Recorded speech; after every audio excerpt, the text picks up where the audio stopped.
नमस्कार साथियों, स्वागत है आप सभी का आपके अपने YouTube channel new tech Hindi में। दोस्तों, जैसे कि आप जानते हैं कि वर्तमान समय में कोरोना वायरस संक्रमण का काल चल रहा है। ऐसी स्थिति में स्कूल शिक्षा विभाग मध्य प्रदेश द्वारा शिक्षकों का प्रशिक्षण आयोजन करा पाना संभव नहीं हो पा रहा था। इसलिए उसने डिजिटल प्रशिक्षण की एक योजना बनाई है, जिसमें समग्र शिक्षा अंतर्गत शिक्षकों के सतत एवं कौशल विकास के लिए सीएम राइज डिजिटल प्रशिक्षण कार्यक्रम की शुरुआत की गई है। सीएम राइज डिजिटल प्रशिक्षण कार्यक्रम के अंतर्गत दीक्षा मोबाइल ऐप के माध्यम से शिक्षकों को प्रशिक्षण दिया जाएगा। यदि आप एक शिक्षक हैं और दीक्षा ऐप से प्रशिक्षण के बारे में जानना चाहते हैं तो ये वीडियो आपके लिए बहुत ही खास होने वाली है, क्योंकि आज की इस वीडियो में आपको प्रशिक्षण से संबंधित प्रत्येक जानकारी को स्टेप बाय स्टेप बताऊंगा कि आपको कैसे गूगल फॉर्म को सबमिट करना है, ऐप्स को इंस्टॉल करना है, लॉगिन करना है और प्रशिक्षण उपरांत प्रमाण पत्र को कैसे डाउनलोड करना है।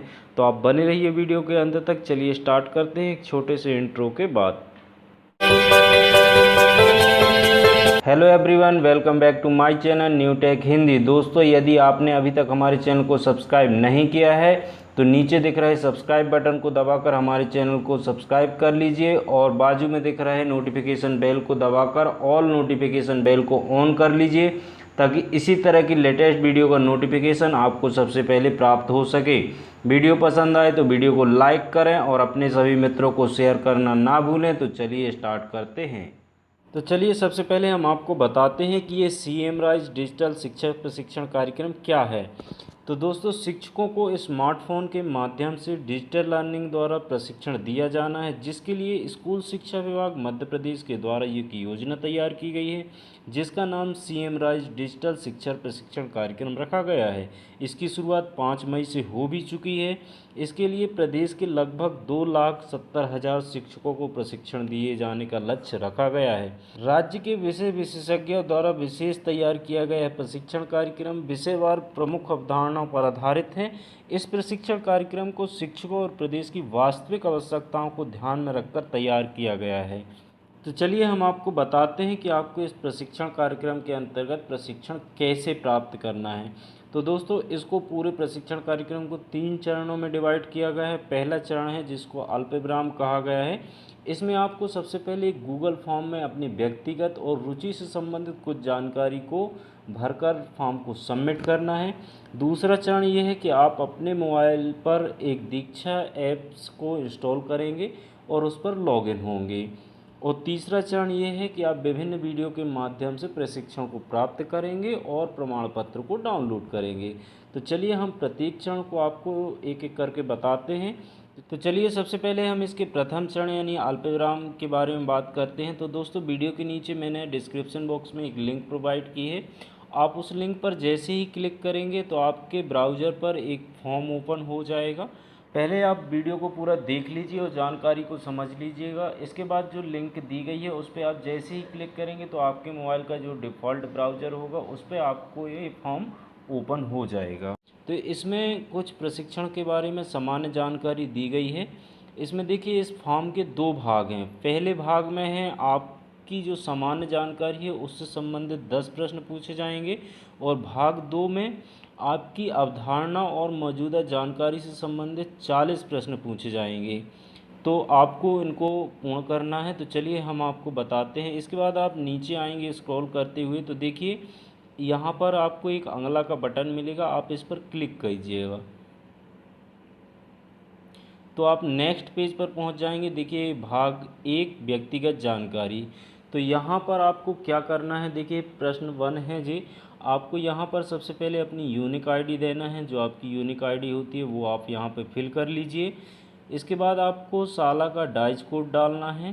तो आपको सिर्फ डाइस कोड नहीं डालना, पहले नाम डालना है आपको पूरा। यहाँ पे एग्जाम्पल भी दिया गया है, जैसे गवर्नमेंट MS देवास और यहाँ पे डाइस कोड।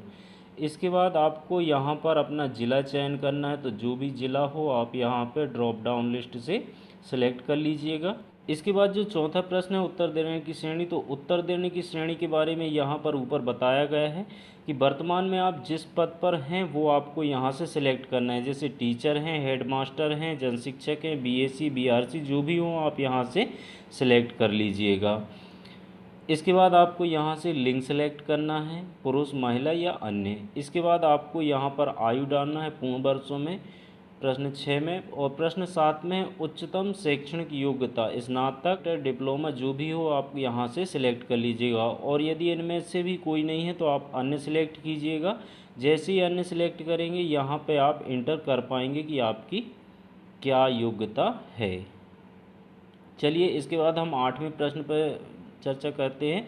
तो इसमें उच्चतम व्यावसायिक योग्यता आपको यहाँ से सिलेक्ट करनी है। BLED है, B.Ed है, D.Ed है, जो भी है या अन्य है तो आप यहाँ पर अन्य सिलेक्ट कीजिएगा और यहाँ पे फिल कर लीजिएगा। इसके बाद जो 9वां प्रश्न है, कुल शैक्षणिक अनुभव पूर्ण वर्षों में। इसका मतलब ये हुआ कि आप कितने वर्षों का शैक्षणिक अनुभव रखते हैं, यानी टीचर के पद पे आप कितने वर्ष से हैं वो आप यहाँ पे डाल दीजिएगा।